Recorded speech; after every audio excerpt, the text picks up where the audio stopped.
wabarakatuh. Hai semua. Jadi lama lagi aku nggak muncul di YouTube aku. Nah, jadi pada kesempatan kali ini, aku pengen sharing ke kalian semua tentang salah satu materi perkuliahan aku, yaitu di kelas dasar multimedia. Nah, jadi pada materi presentasi kali ini, saya akan mempresentasikan atau menjelaskan ke kalian semua mengenai audio. Seperti itu. Jadi langsung aja ya, saya share screen.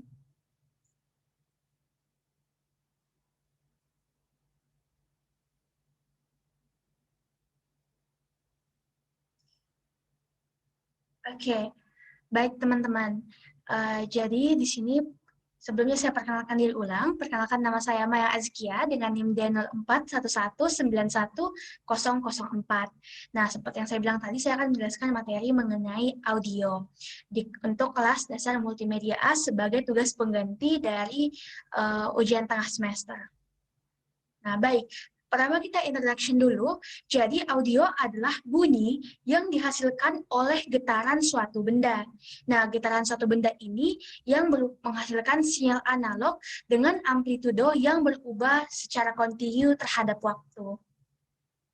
Nah, berbicara tentang audio, kita sebenarnya tidak hanya membahas mengenai sebuah gelombang yang merambat ataupun suara, namun kita juga membahas tentang vibrating object, transmission medium, receiver, dan perceptor.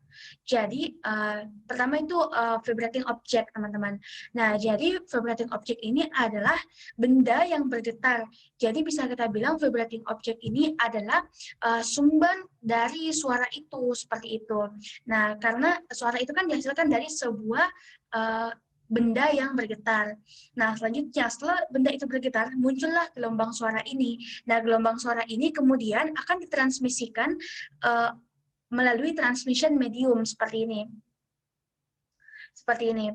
Nah, jadi media transmisi dalam hal ini yaitu udara, teman-teman. Jadi kita harus tahu bahwa gelombang suara ini dia tidak bisa merambat melalui ruang hampa seperti itu. Jadi dia memerlukan medium. Nah, selanjutnya setelah gelombang tersebut merambat, maka dia akan ditangkap oleh receiver atau penangkap gelombang, dalam hal ini telinga. Jadi ketika gelombangnya itu merambat, dia akan ditangkap dan akan diproses di gendang telinga. Selanjutnya, sinyal informasinya itu akan diteruskan ke yang namanya ini, preseptor, teman-teman. Nah, jadi preseptor itu adalah media yang memproses sinyal yang diterima, dalam hal ini otak. Jadi ketika ada sinyal tersebut kemudian diterjemahkan oleh otak sehingga kita memperoleh informasi yang dikirimkan melalui gelombang suara tersebut, teman-teman. Jadi seperti itu ya. Selanjutnya yaitu proses penerimaan informasi suara. Nah, jadi seperti yang bisa kita lihat dari gambar, di sini ada sumber yang bergetar akan menghasilkan gelombang yang merambat melalui udara. Jadi sumber yang ini akan bergetar, kemudian gelombangnya merambat melalui udara. Nah, selama bergetar itu terjadilah perbedaan tekanan udara. Nah, kemudian gelombang tersebut sampai ke gendang telinga dan kemudian gendang telinga tersebut yang akan menerjemahkan menjadi suara. Nah, jadi di sini teman-teman, gelombang suara itu disebut juga dengan waveforms dan satuannya adalah hertz.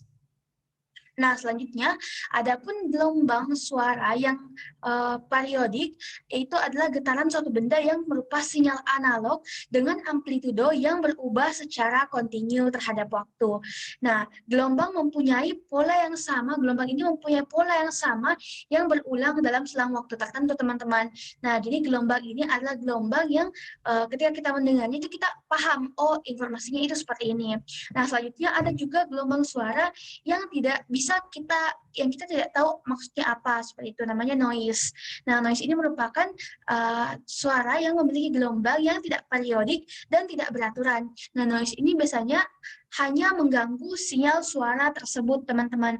Jadi bisa kita lihat perbedaan antara periodic waveforms dan noise. Kalau noise dia gelombangnya tidak beraturan. Kalau dia periodic waveforms dia gelombangnya kentara ya, dia lebih rapi, dia lebih teratur, dia lebih periodik seperti itu, teman-teman. Oke, baik, kita lanjut. selanjutnya kita beralih ke audio digital. Nah, audio digital ini dibuat pada saat kita mengkonversikan sebuah gelombang suara ke dalam angka atau digitizing atau mendigitalkannya, teman-teman. Nah, kita dapat membuat suara digital ini dengan menggunakan mikrofon, tape recorder, synthesizer, dan alat lainnya, teman-teman. Nah, audio digital ini juga kita buat ketika kita misalkan nih di HP teman-teman semuanya lagi ngerekam suara. Nah, itu juga salah satu bentuk dari mendigitalkan ya. Nah, kemudian audio digital ini suara digital itu merupakan sampel suara. Nah, setiap fraksi N dalam satu detik sampel suara diambil dan disimpan sebagai informasi digital dalam byte dan bit. Nah, kualitas dari recording digital ini bergantung pada seberapa sering sampel diambil dan berapa banyak angka yang digunakan untuk merepresentasikan nilai dari tiap bit depth, ukuran sampel, resolusi, dan range dinamisnya. Nah, sehingga semakin banyak sampel yang ada, maka semakin banyak pula data yang disimpan.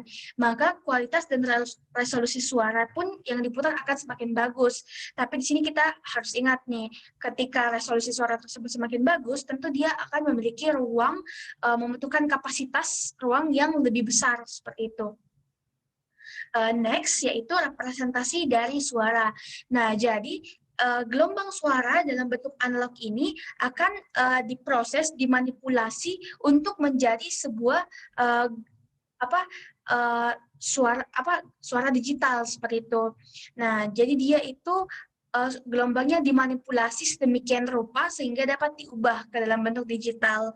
Nah, selanjutnya ketika dia sudah didigitalkan, maka komputer ini akan mengukur amplitudo pada satuan waktu tertentu untuk menghasilkan sejumlah angka dan satuan pengukuran ini dinamakan sampel, seperti itu.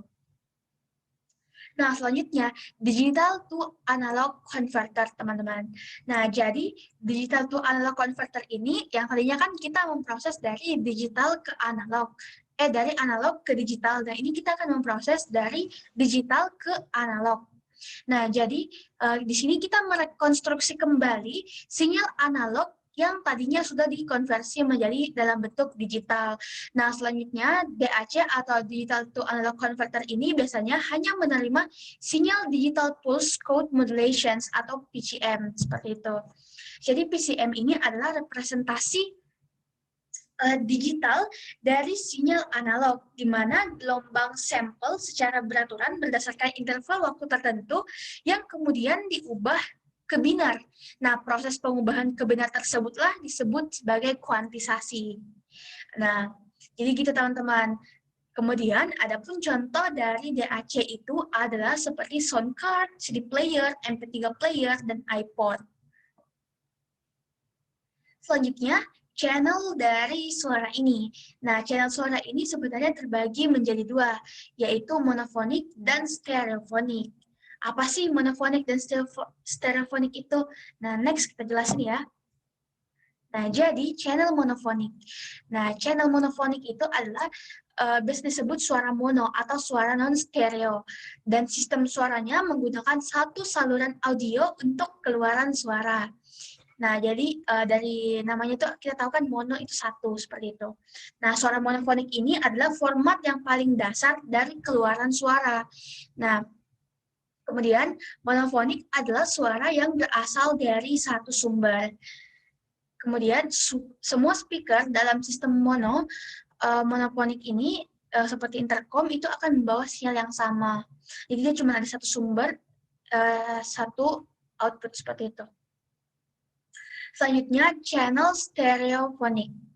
Nah, di sini jadi kita bisa sebut dengan stereo. Jadi suara stereofonik ini membagi suara pada dua saluran. Jadi dia direkam pada dua sumber yang terpisah seperti itu. Nah, kemudian suara yang direkam dicampur sehingga beberapa elemen disalurkan ke kiri dan lainnya itu ke kanan seperti itu. Kemudian, stereo adalah suara dari dua sumber. Nah, dengan jarak yang ideal dan mereproduksi suara seperti yang kita dengan secara alami dengan dua telinga seperti itu. Jadi prinsip stereo ini prinsipnya seperti dua telinga seperti itu. Nah, kemudian, Mai, apa sih yang mempengaruhi kualitas digital audio? Jadi ada dua, teman-teman. Yang pertama ada sample rate dan ada sample size. Nah, di sini sudah saya paparkan penjelasannya, yaitu sample rate adalah banyaknya sampel dalam bentuk frekuensi yang diambil dalam satuan waktu. Jadi yang tadi ini sudah kita jelaskan ya, semakin banyak sampelnya, maka kualitasnya akan semakin bagus, seperti itu. Nah, kemudian ada 3 frekuensi sampel yang paling umum.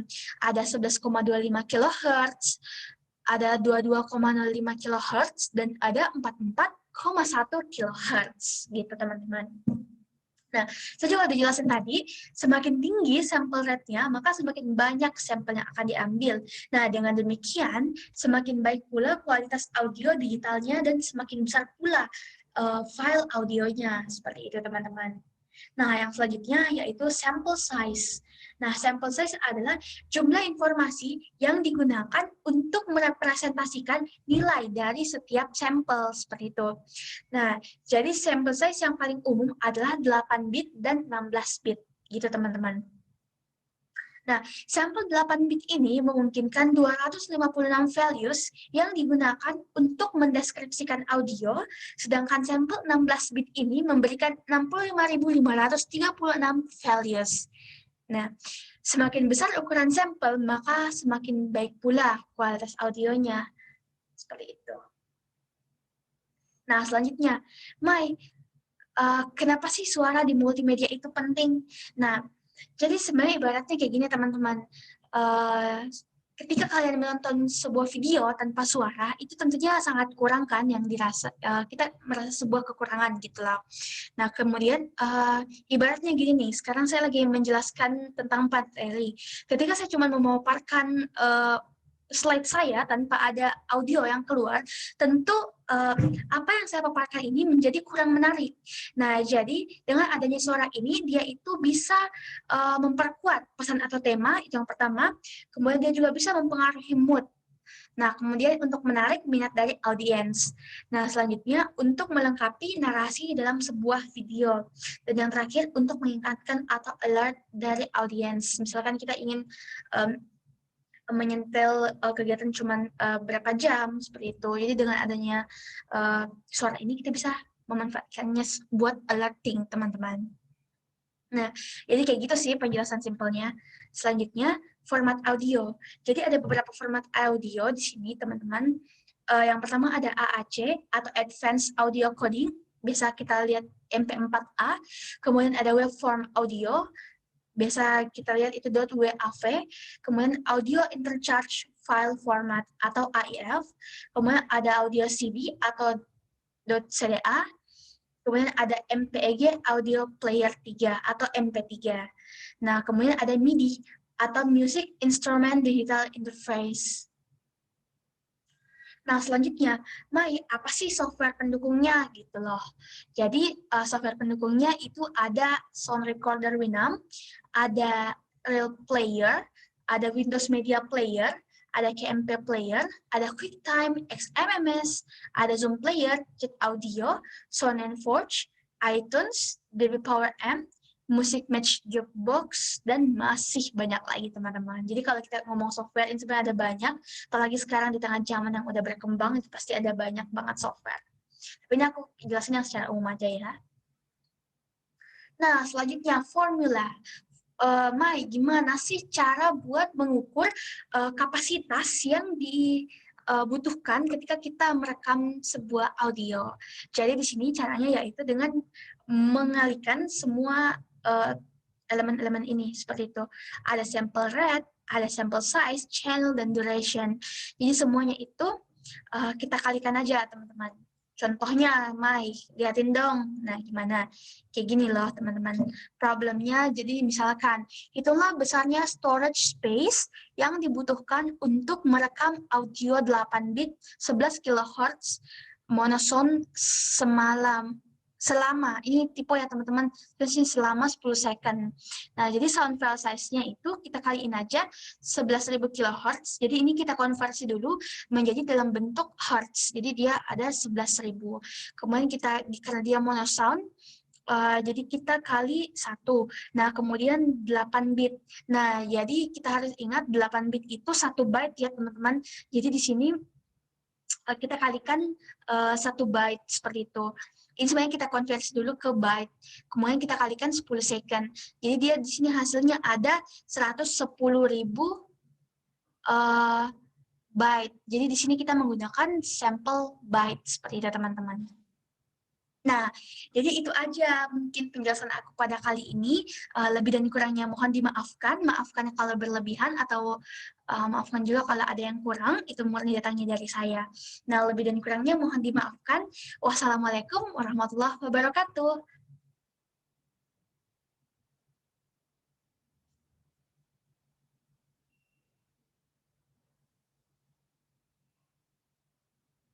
Oke, teman-teman. Jadi itu tadi presentasi dari saya. Sekaligus aku sharing juga ke kalian semua.